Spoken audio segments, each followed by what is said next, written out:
spring. It's one of my most favorite times of year.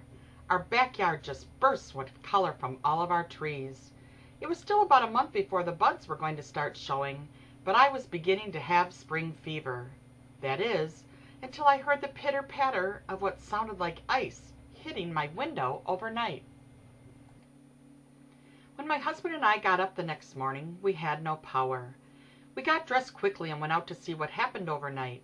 As we looked out the front of our house, all we saw was ice and broken limbs scattered everywhere. It looked like a war had been raged in our neighborhood overnight. Lawns were covered with broken tree limbs of all sizes, but we didn't understand why we did not have any power. Our front yard just had a couple of broken limbs. But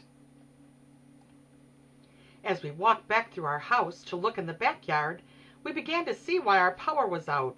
A huge part of our neighbor's tree had broken off and had fallen into our backyard, narrowly missing our house.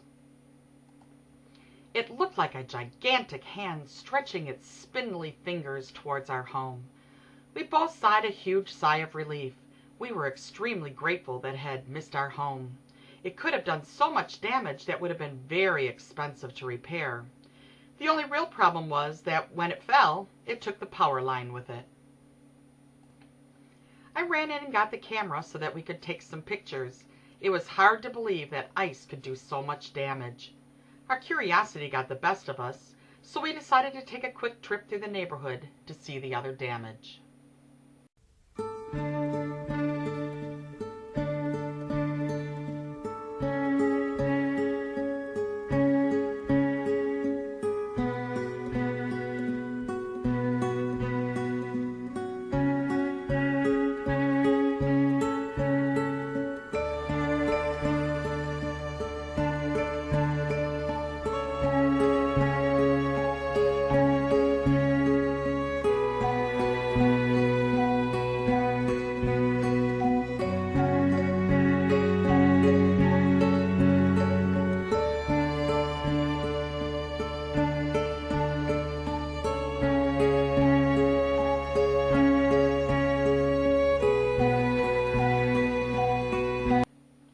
Once we got back home, we figured we needed to get the tree out of the way so that our electricity could be restored.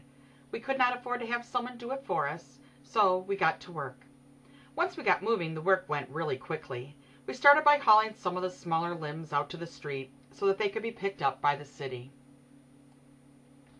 In about 4 hours, you could hardly tell that the tree had fallen in our backyard. All we had left was an area covered with ice that had fallen from the limbs. But our front yard was a different story. It was hard to imagine that just a short time ago, that was all sitting in our backyard.